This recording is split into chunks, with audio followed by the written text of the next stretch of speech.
ನಮಸ್ತೆ, ಎಲ್ಲರೂ ಹೇಗಿದ್ದೀರಾ? ಎಲ್ಲರೂ ಚೆನ್ನಾಗಿದ್ದೀರಾ ಅನ್ಕೋತೀನಿ. ನಾನು ಕೂಡ ಚೆನ್ನಾಗಿದ್ದೀನಿ. ಇವಾಗ ವಾಕಿಂಗ್ಗೆ ಹೋಗ್ತಾ ಇದ್ದೀನಿ. ಇವಾಗ ಬಂದು 6 ಗಂಟೆ ಬೆಳಗಿನ ಜಾವ. ಈ ಪಾರ್ಕು ಮನೆಯಿಂದ ಜಸ್ಟ್ ಒಂದು 2 ಕಿಲೋಮೀಟ್ರ್ ಇದೆ ಅನ್ಕೋತೀನಿ. ಡೈಲಿ ನಾನು ಅಲ್ಲಿಗೆ ವಾಕಿಂಗ್ ಹೋಗೋದು. ಅದಾದಮೇಲೆ ಮನೆಗೆ ಬಂದುಬಿಟ್ಟು ಇವಾಗ ತಿಂಡಿಗೆ ಅಂತ ಹೇಳಿ ಹಶ್ವಾಗಿದೆ ಅಂತ ಹೇಳ್ದೆ ನನ್ನ ಮಗ. ಅವನಿಗೆ ಬೇಗ ಬ್ರೆಡ್ ಆಮ್ಲೆಟ್ ಮಾಡ್ಕೊಡೋಣ ಅಂಥೇಳಿ ಮಾಡ್ತಾಯಿದ್ದೀನಿ. ಇನ್ನು ಚಿಕ್ಕ ಮಗ ಮತ್ತು ನಮ್ಮ ಯಜಮಾನ್ರು ಇಬ್ಬರು ಕಟ್ಟಿಂಗ್ ಮಾಡಿಸ್ಕೊಬರೋದಕ್ಕೆ ಅಂತ ಹೋಗಿದ್ದಾರೆ. ಇವಾಗ ಸಂಡೇ ಆಗಿರೋದ್ರಿಂದ ಸ್ವಲ್ಪ ಲೇಟ್ ಆಗುತ್ತೆ ಬರೋದು. ಅಷ್ಟರಲ್ಲಿ ಫಸ್ಟ್ ಇವನಿಗೆ ತಿಂಡಿ ಕೊಟ್ಬಿಟ್ಟು ಆಮೇಲೆ ಅವ್ರು ಬಂದಮೇಲೆ ಅವ್ರಿಗೆ ಮಾಡಿಕೊಡ್ತೀನಿ. ಸ್ನಾನ ಎಲ್ಲ ಆದಮೇಲೆ ಅವರಿಗೆ. ಏನು ದೊಡ್ಡವನಿಗೆ ಕಾಲು ಇಂಪ್ಲಾಂಟೇಷನ್ ಮಾಡಿಸಿದ್ದೀವಲ್ಲ, ಹಾಗಾಗಿ ಸ್ವಲ್ಪ ಕಾಲು ನೋವಿದೆ ಅವನಿಗೇನು. ಅಷ್ಟೊಂದು ಓಡಾಡೋದಿಲ್ಲ, ನಿಧಾನಕ್ಕೆ ಓಡಾಡ್ತಾನೆ ವಾಕರ್ ಇಟ್ಕೊಂಡು. ಅದಕ್ಕೆ ಅವನು ಹಾಸಿಗೆ ಮೇಲೆ ಕೂತಿರ್ತಾನೆ. ಅವರು ಟಿ ವಿ ನೋಡ್ಕೊತ ಅಲ್ಲೇ ತಿಂತಾನೆ ತಿಂಡಿನು. ಬ್ರೆಡ್ ಆಮ್ಲೆಟಿಗೆ ನಾನು ಅವನೇನು ಇಷ್ಟಪಡಲ್ಲ, ಈರುಳ್ಳಿ ಎಲ್ಲ ಬೇಡ ಅಂತ ಹೇಳಿಲ್ಲ. ಪ್ಲೈನಾಗಿ ಹಂಗೆ ಉಪ್ಪು ಮತ್ತು ಖಾರದ ಪುಡಿ ಹಾಕಿ ಮಾಡ್ತಾಯಿದ್ದೀನಿ.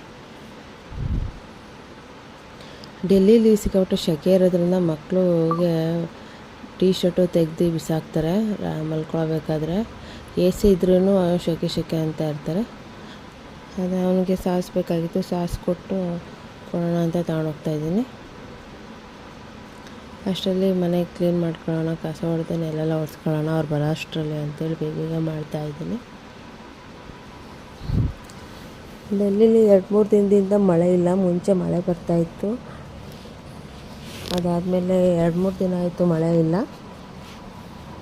ಇವತ್ತು ಕೂಡ ಸಿಕ್ಕಾಪಟ್ಟೆ ಸೆಕೆ ಇದೆ. ಡೆಲ್ಲಿ ಸೆಕೆ ಟೈಮಲ್ಲಿ ನೀರು ಕುಡಿದು ಸಾಕಾಗ್ಬಿಡುತ್ತೆ. ಫ್ಯಾನ್ ಆಫ್ ಮಾಡಿದ್ರೆ ಎ ಸಿ ಆನ್ ಮಾಡ್ಕೋಬೇಕು, ಇಲ್ಲಾಂದರೆ ಅಷ್ಟು ಒಂದು ಸ್ವಲ್ಪ ಕಸ ಹೊಡೆಯೋಷ್ಟರಲ್ಲೂ ನಾವು ಬೇವ್ತೋಗ್ಬಿಟ್ಟಿರ್ತೀವಿ.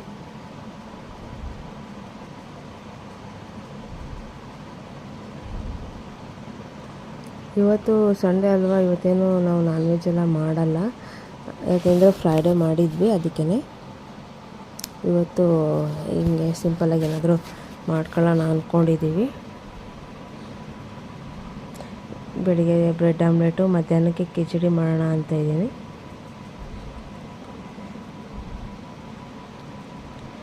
ನಮ್ಮ ಕ್ವಾರ್ಟರ್ಸಲ್ಲಿ ಎಲ್ಲರೂ ರಜಕ್ಕೆ ಊರಿಗೆ ಹೋಗಿದ್ದಾರೆ.